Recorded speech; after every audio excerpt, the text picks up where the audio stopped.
So the first thing we're going to do is take the long triangles B18 and B19.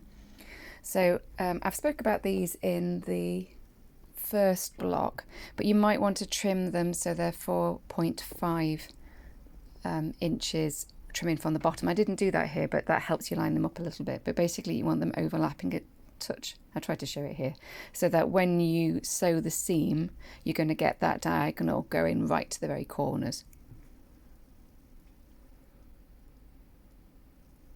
Okay, and do remember that you need to make, they're a mirror image, which isn't the same when you're normally looking at the right angled triangles where they're a half square triangle. So press the seam, so you've got one going towards B19 and one going towards B18, and that'll mean that we can then butt those seams together when we're going to sew them.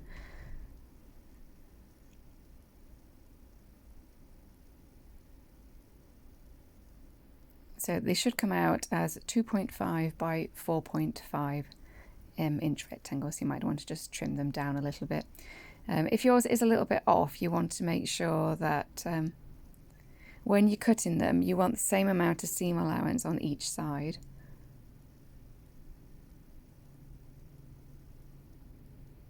I think that's me. I'm just paused a little bit. I think I had some Christmas music on while I was doing this, so I'm talking through it later rather than on the later videos. I just kind of explained what I was doing at the time, which is a little bit easier to remember. But I'm obviously just trimming these down, and we'll be doing the same thing for the other set of long triangles later on. Okay, and we're going to sew those together along the B18 edge. I think I'm seeming to just pressing that a little bit better.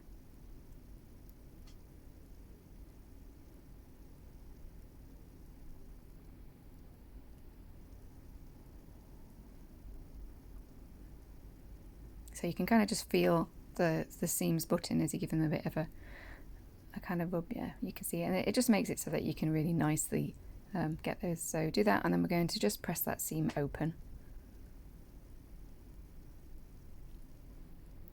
Mainly just to reduce the bulk, because it's a little awkward at the bottom there.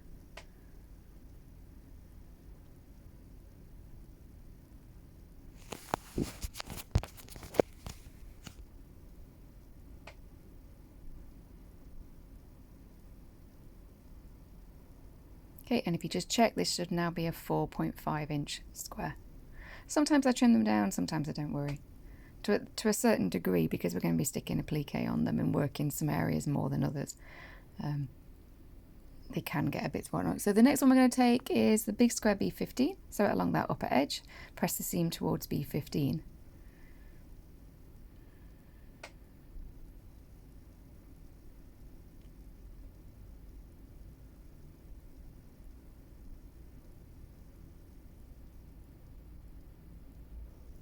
Okay, and then we're going to work on the right edge, so take the large rectangle B16 and rectangle B17, so B17 to the top of B16 and press the seam towards B17.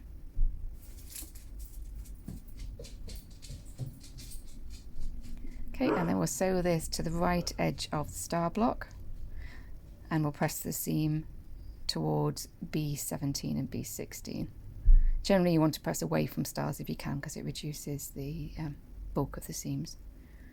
So those star points are always a bit lumpy. Okay, so that makes this right bottom corner.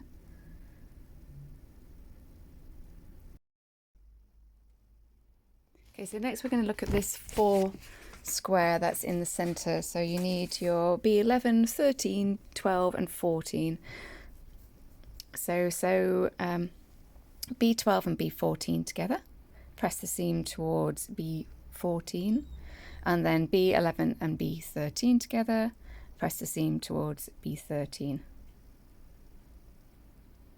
And then we can then butt those seams together and sew along the centre to make the 4 square.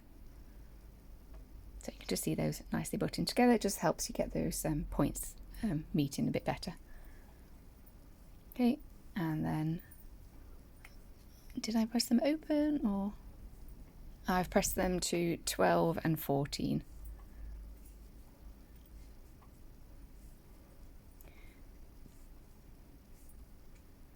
Okay, so next we're going to be looking at the other of the long triangles. So I can't remember if I did trim them or not on these ones. Oh, I shall watch and see. Okay, so you've got B10, which are the purpley ones, and B9, which are the cream. So arrange them to make sure that you're getting a mirror image and not two of the same. So just offset those so that when you sew the seam, you're going to get them the right size. So, and you can always trim them a little bit if you need to. So press one set of seams towards B10 and one set of seams towards B9.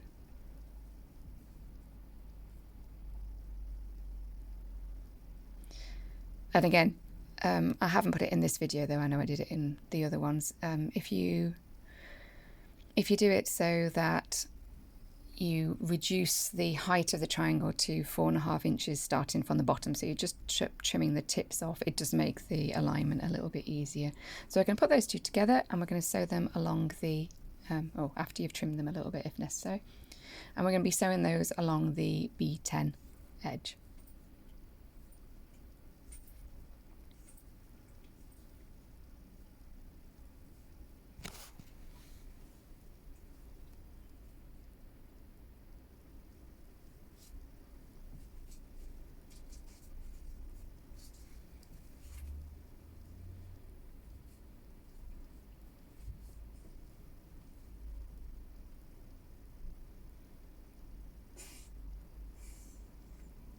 If you can hear any noise in the background, it's not me, it's Jack. He's just licking his paws. He's waiting to go out for a walk, so I promised him as soon as I finish doing this bit, then we'll get on with his walk. It's looking woeful that we haven't walked yet. So anyway, right. Sew those together along there, and we're going to be pressing those seams open once we've sewn them, but the edges up together. You can just see me demonstrating that.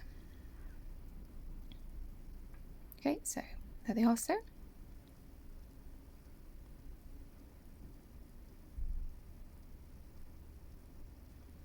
If you're following through, so this is block 3, I think, then I'm using the same techniques throughout, so I imagine this is becoming more obvious of how I work. Okay, so we're going to, I've arranged that wrong, haven't I? Am I going to notice? Yes, no. Still, yeah, that's right. Okay, so we now need to sew those two long stars to the top. Oh, I just miraculously did it there. So press the seams down towards B11 and B13, and then take the rest of your star and we're going to sew the middle ones to the right. And again, so there they are. And it's a bit bulky here, so I can't quite see which way I've pressed it. I've pressed it towards the center of the star, so towards B13 and B14. Okay, and that makes the bottom half of the star, so we've just got the top row to go. So we're going to take little squares B6 and B7 and big square B8.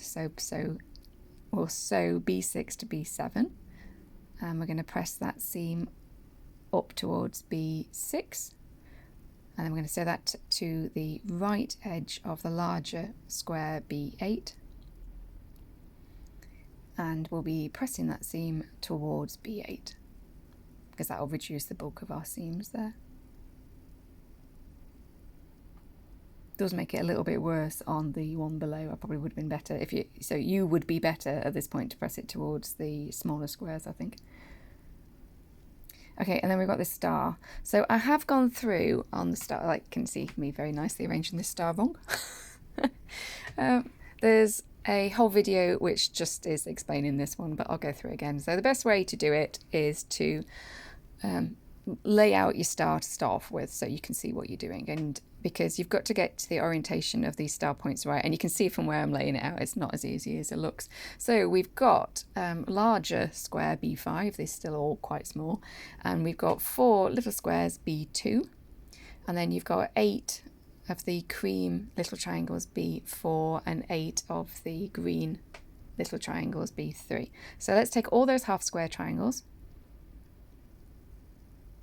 and we're going to sew them all together. Where it says 1 and 7/8 of an inch half square triangles. I mean, cut out a square of that size and then cut it from corner to corner. And when you sew them up, that'll work out right. Because I had someone ask me that the other day and I can't remember. I think I've put a general guide further up, but I've slept since then, so I can't remember. So we're going to take these and we're going to press half the seams towards B3 and we're going to put half the seams towards B4. I make a little line up so that I can remember which way I'm going. These are very small triangles and it's easy to distort the seams, so try not to pull them out of shape as you go.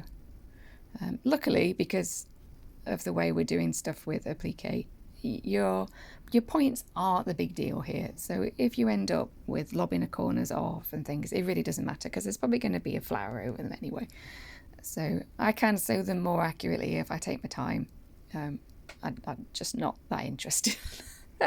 So, sounds a bit bad really. So most of the time they come out okay, and occasionally I get a really good one and I'm like, yay! But other than that, if I lob a corner off, I just don't care that much.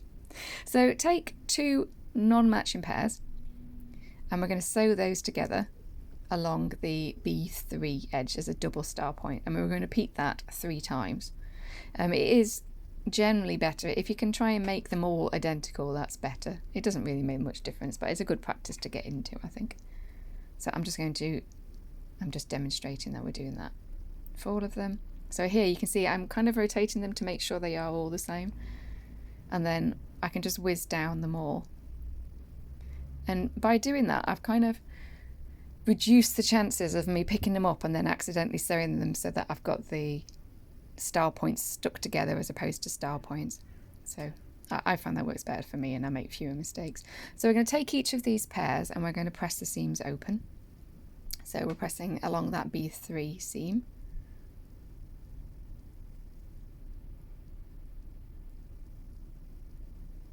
And so we'll be ending up with 4 double star points.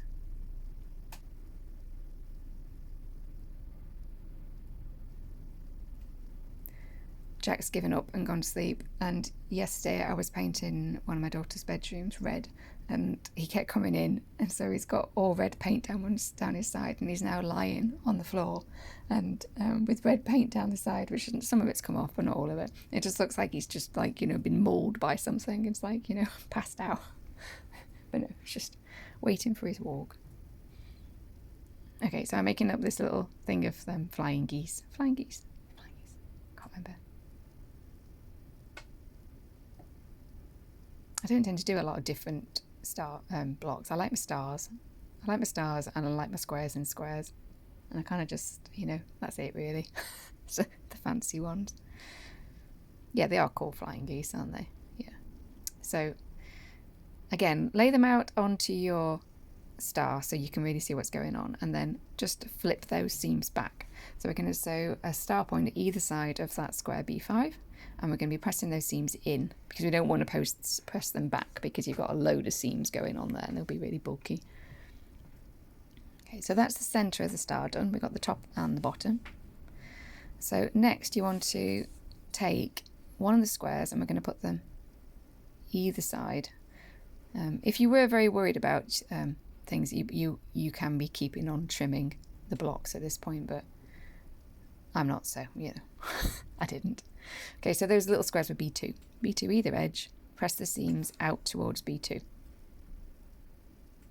and then that way when we join them up to the rest of the block, we're butting seams together, and that'll help us with our accuracy.